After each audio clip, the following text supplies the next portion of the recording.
Okay, we're talking to Lana, and we just got done talking to Taryn, and Lana is Taryn's wife, and now we're going to hear her story. So the first thing we want to do is just ask you any general information that you'd like to say about yourself. Wow, that's not broad at all. Well, I guess general information would be that I am, 32 now, and I've pretty much been a Christian the majority of my life. I now work in finances and have committed my life to trying to reaching out to the community and living as best as I can. Raising 2 kids and living a crazy life. That's pretty much me in a nutshell. All right, so tell us about what your childhood was like in relation to faith. You know, like were you raised going to church, or just tell us about that. Sure. My childhood started a little disruptive. I was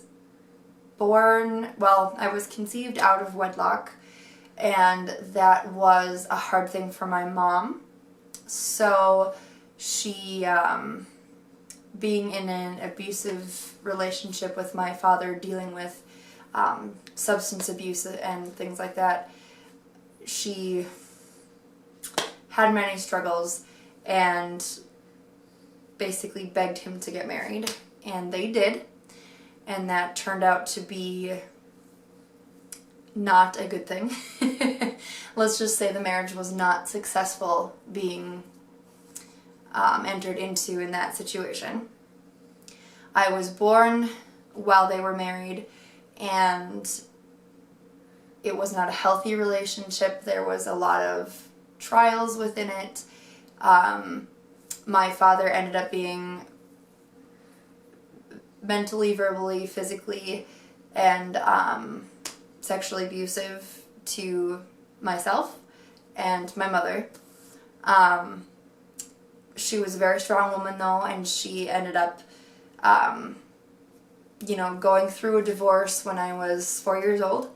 My father still had visitation to me because my mom did not know that the abuses were going on to me as well as her. She thought it was just her that the abuse was being done to. And then when I was 4 years old, now this story, I can't tell you for sure if the memories come directly from me remembering this event as I was 4, or if they are systematically straight from my mom telling me this story over and over, because it's one that's very precious to her and her story of faith. But one night when she was taking a bath late at night after she had put me to bed, I had crept into the bathroom and stood there staring at her, and she said, "Honey, what's wrong? What's going on?" And I said, "Mom, I have to tell you something." And she sat up in the bathtub and she said, "Well, what's going on?" And I swear I can remember this scene, and which it might be true, that I can actually remember it. And I said, "I have to tell you something. The man in my room told me I have to come tell you something." And she, of course, was naked in the bathroom, a single mom in a house out in the country by herself, a little panicked at that phrase, starts reaching for the towel. "What man?" And he said his name was Jesus. And I get goosebumps every time I tell the story. And she kind of comes, she's like, "What?" Hearing this. And yeah, he came and said, "I had to come tell you that my daddy is doing these things." And then I told her very explicitly what was happening to me. And she said I said it with such outward confidence and peace to myself. And prior to, I had been seeing, my mom had been bringing me to a therapist and things, and I wouldn't say any of this.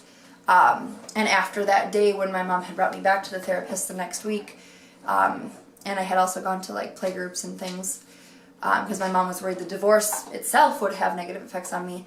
When these matters were brought up, I finally was able to release some of this information. And I had told the therapist that the reason I wouldn't say any of this before was because my father had threatened that if I told any of this information, that he would physically harm my mother and kill her in front of me, and then me. And I was too afraid. And when I had told my mom the man named Jesus, and I had been familiar with who Jesus was. My mom had brought me to church ever since I was a baby. She was active in our church. I grew up as a Lutheran. But at 4 years old, I don't think I had a real understanding yet of who Jesus was or any of that. So just the story of that from my mom in that moment in my life is something that my mind always goes back to. If I can be a 4-year-old who doesn't even know who this man is yet, and he can be there for me, when I don't even have I'm not doing anything for him, I'm just 4 years old, and he can be there for me, like, that says something, and that's what my mind keeps going back to. So after that point, my family had always gone to church, and was very active in it. So I was blessed enough to have that upbringing. But even with that, when I got into my late teens and early 20s, I did have not necessarily a falling out, but a rougher patch, which I think many people do when they hit that point of their lives, like it's kind of a thing that you hear of with college, like that college experience. I don't know. I didn't go to college at that point in my life, but I had tried, alcohol, going to bars. I had a boyfriend who was abusive, who was a lot like my father was. We were actually engaged. We were living together. My mom was dating somebody who didn't want her and I seeing each other. It was and we were usually very close. It was a really rough patch. And it had gotten me questioning, like, if things had been so good for so long, why were things getting so dark? One of my best friends had gotten cancer and was dying from cancer. And I started drinking a lot. Didn't know, I felt like maybe God had abandoned me. And part of me knew that wasn't true, and my mind kept going back to that scenario when I was a child. But yet there was doubts in my mind, and I kept thinking, why am I doubting? I know that I shouldn't be doubting, and I kept doubting. And things just kept getting darker, and I kept getting, more wayward. And even though there was like this voice in the back of my mind saying, what are you doing? Yet I kept spiraling myself downward, which this wasn't the only time I've, put myself in a rut. And probably won't be the last, it's just that darn sin thing. But no matter what, especially now looking back on that situation or many others in my life, God was still there, like, basically screaming at me, like, hello, I'm still here, like, wake up. Just waiting for me to open my eyes and stop basically flushing myself down the toilet, metaphorically, And every time that I've allowed myself to doubt or allowed myself to let the world or let my own thoughts get in the way is when everything just continues to fall apart. But every time I've just let go and let God, or like literally let go and let my trust or my faith take over, things just continue to fall into place and to get better. Not saying that everything bad goes away at that point, but things get easier to deal with. Things start to clean themselves up and start to stop spiraling backwards. And it's seeing those things continually fall back into place when I allow myself to have faith again and stop trying to fix everything myself, because when I do and I start trying to fix, I see things going backwards. It's those actual displays that are so bold and so blatant that show me proof that God is like right there in my life. And there's no way he couldn't be, because it's just so obvious that I just keeps me holding on, and that's just been the blatant display through all of my life. So I'm guessing growing up the way you did then, you said you did go to church and you were involved and all that. So I'm guessing at that point in your life you felt a personal connection to God in Yes. all of that. Yeah. So, okay. So, and then you talked about this rough patch you went through, and you kind of talked about, what maybe brought you out of that. But was there kind of a pivotal moment, anything that happened specifically that kind of snapped you out of that? In that patch, yes, I would say my biggest thing through that was that I kept trying to control the situation and forgetting that I'm not the one in control. Mm-hmm. What snapped me out of it was when I finally hit a point where I exhausted myself. I kept trying to control the situation to the point where I was literally exhausted and had nothing left in me, no fight left. I had hit a point of depression, a point of just complete mental and emotional exhaustion, and just let go out of necessity because there was nothing left. And at that point, I stopped fighting because I couldn't. I stopped controlling because I couldn't. And that allowed God to come in and just take over. The boyfriend that I was with, who was just like my father, had been cheating on me. I was in my early 20s. We were engaged. We were planning to get married. And this was about the time that I met Taryn, actually, shortly before I met my husband now. My abusive ex and I had broken up, but we kept getting back together. One of those things where you break up, but then you get back together, and then you break up and you get back together. And he was very unfaithful, so he was gallivanting with several other women while we were together and while we weren't. And I had met Taryn within this period of time here at the end of it, and I was going to actually go see my ex again, which probably would have resulted in us getting back together again. And my husband now, who was just a friend of mine at the time, knew a little bit about the situation. We had known each other for not very long, probably a couple of weeks.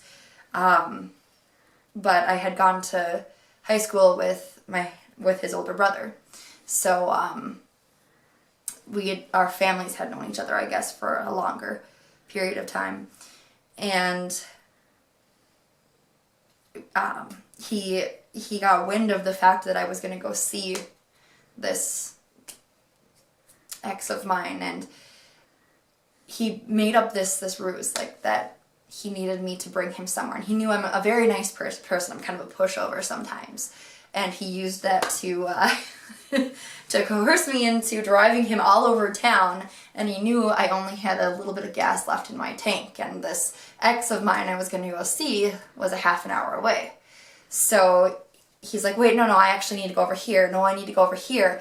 Ran out my tank of gas so that I didn't have enough to go see this ex, and then said, oh no, I'm just kidding, you can bring me home. And I'm like, I was very upset. I was mad. But here he had actually saved me from probably making a very big mistake. And, 8.5 years later, here we are married and 2 kids. And saved me from probably a big mistake. But I'm sure God totally had his hand in that, you know. So Taryn kind of told us about how you guys met. Okay. But what was your first impression when meeting him? My first impression when meeting Taryn was, oh my gosh, who is this guy? He's disgusting. I'm not gonna lie. He was standing outside of my friend Danvers' house, which is, you know, my husband's older brother. And he had a leather jacket on. I can still picture him today. He had a leather jacket on. He had a cigarette hanging out of his mouth. He was smoking, which I think is disgusting. So I was like, ew, you know. I think he was on the phone with with his girlfriend at the time, and he was talking to her in just an icky way. Like, he wasn't even being nice to her. And I was like, who is this guy? You know, he's gross. He's disgusting. And yeah, never ever would have imagined that I would ever have fallen in love with that person. Oh. So,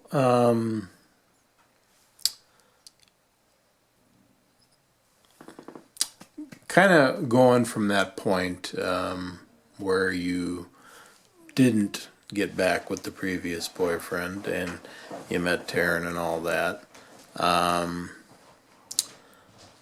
where would you say you were with your spiritual walk at that point in your life? I was definitely in a point where I felt a little lost and a little bit like, honestly, like that metaphorical sheep that you always hear God talking about. Like, I felt like I had been part of the flock for so long, and then I had wandered off, and I was like, what am I doing? I need to get back to the flock, but I don't know where they are, or like, do I even belong there anymore? Like, you know, where's my place? Where am I? Kind of scared and like, that's where I want to be, but like, is that even the place for me anymore? Kind of feeling, and I knew I like absolutely wanted to find like Christian companionship. That was like in my heart of hearts, like that's what I wanted. I was playing in a music band that did not make Christian music. I was trying to write Christian lyrics, even at some of the negative comments of some of the other band members we were with that were not Christian. And I was wanting to have more people around me that shared that love for God, and I just didn't have them. And that was hard. I had just moved back from, right when I had met Taryn, actually, I had just moved back from living with my cousin in the cities. I had moved down to help her. She was going through a divorce, and she had 3 young girls that were, 2 of them were, one was a preteen, the other one was 2 years younger than that, and the other one was 2 years younger than that. So they were like 8, 10, and 12, and just getting into sports and all that. So I moved down there to help her drive them to their sports and school events and everything, because her husband was gone in construction, and they're going through a divorce, and it was just really hard on her. So I had just moved back from that, and everything was kind of in chaos. So not only was I trying to reestablish myself here with friends and things, but I was always also trying to reestablish myself just as who I was. So what's the biggest thing that changed your impression of Taryn? Well, we had moved into, well, I was renting a house with a gal that I was working with at the time, And Taryn was moving back from Ely so he could be closer to where all the band members were, so it was easier for us to practice and play shows. And we had an extra room in the big house we were renting, and so he was moving into that house with us.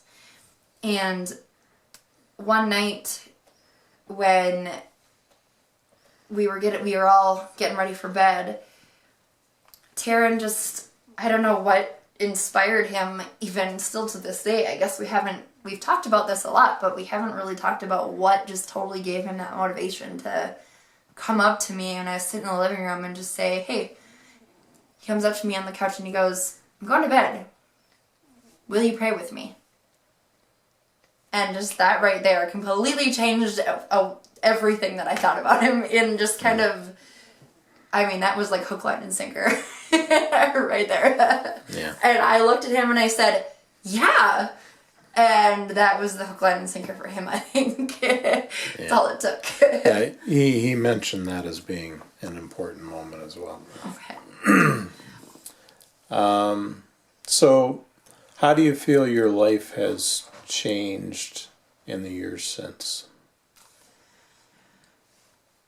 Well, I definitely feel like we've had a lot of trials and tribulations continually, and I think that's always going to continue. But I know our pastor has talked about a lot lately the way the Bible talks about the kingdom of God is like. And he talked about some of the references that are used in the Bible to get us to understand some of those references. And when he talks about getting the soil ready, like the soil of our heart, I know that I've been finally allowing God to like plow the soil of my heart and get that softer and prepared for the seeds. And I feel those seeds growing and like growing more prosperously now. And I feel like when I was a child and I allowed that to really grow, my life was so much happier, and just I was able to just bear so much better fruit to all the people I was around, to be a better person, to feel like a better person. I had such a great relationship to God that like I could talk to him and hear him answer me when I was a kid. I wanted that back, and now just within like the last few months, I felt like I'm getting that back. And it's such an amazing feeling to have that close of a relationship again that I never thought I would have. I thought that was just part of childhood, that you can only have your mind that open to your Creator when you're a child, because you're a child. Kids are so receptive, you know. Yeah. But if you really let the kingdom of God, if you allow yourself to be broken and say, wow, I really am broken, and you can admit that, and admit that you fall short and always will, like God will break you. You've got to let him break your soil and break you to plant that good seed. Like the best soil gets broken so that it can really plant the seeds, and you know. Yeah. Is there anything you want to share that we haven't covered? Probably, but I don't know. Okay.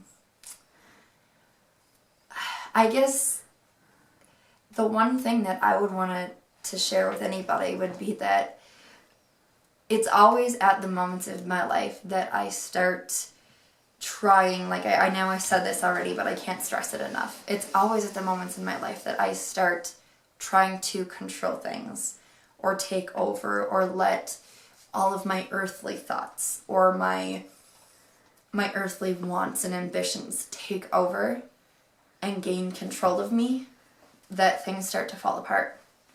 That's when I got depression. That's when, you know, life got bad, was when that started happening.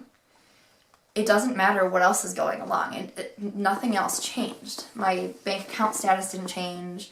who was alive, who was dead, who I was around. None of that changed.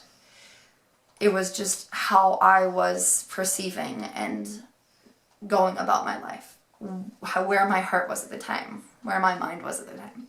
But as soon as I started focusing on God and just letting Him be present in my life, taking those moments to just spend with Him and set aside my thoughts and worries about life, that's when things were good and are good. And that's when I can handle what's in the bank account and not have to stress and worry. And that's when I can handle anything else that life throws at me, is when I just have that relationship with Him, focus on that relationship with Him, and let Him control it. Okay. If someone were to ask you, what's the best reason you can give me for following Jesus, what would you say? Life really can be hard, and it can really suck sometimes. Why would you want to do that without God? If you have a chance to have a life that can be so much better and more meaningful and fuller, why wouldn't you take that? Why wouldn't you want to walk hand in hand with somebody who could make it so much more meaningful? That's good. Yeah. All right.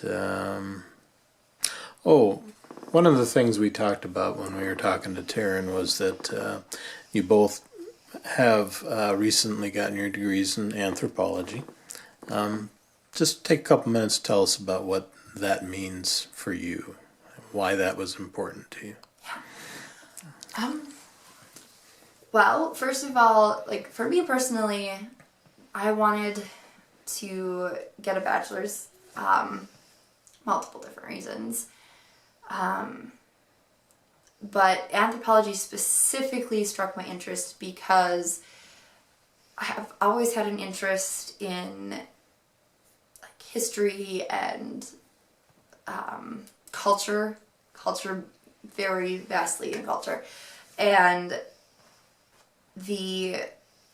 growing up, it was kind of a taboo thing, especially in the Lutheran religion, because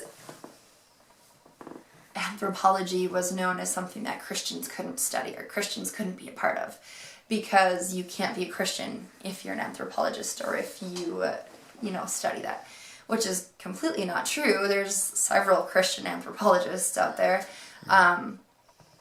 And it was really something that I wanted to pursue because I like proving things wrong. I like going against the grain,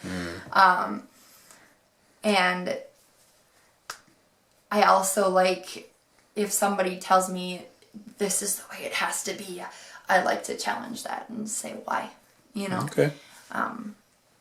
And also I wanted to find out the truths from the people who actually do it and teach it, and to be able to get to know some more resources as to the depth of our cultures and who we all are as human beings. And you found out we're all broken, right? Found out we are all very broken, and we are all very much in the same boat. Yeah. Not Noah's, but Yeah. Yeah. All right. Yeah. Well, great.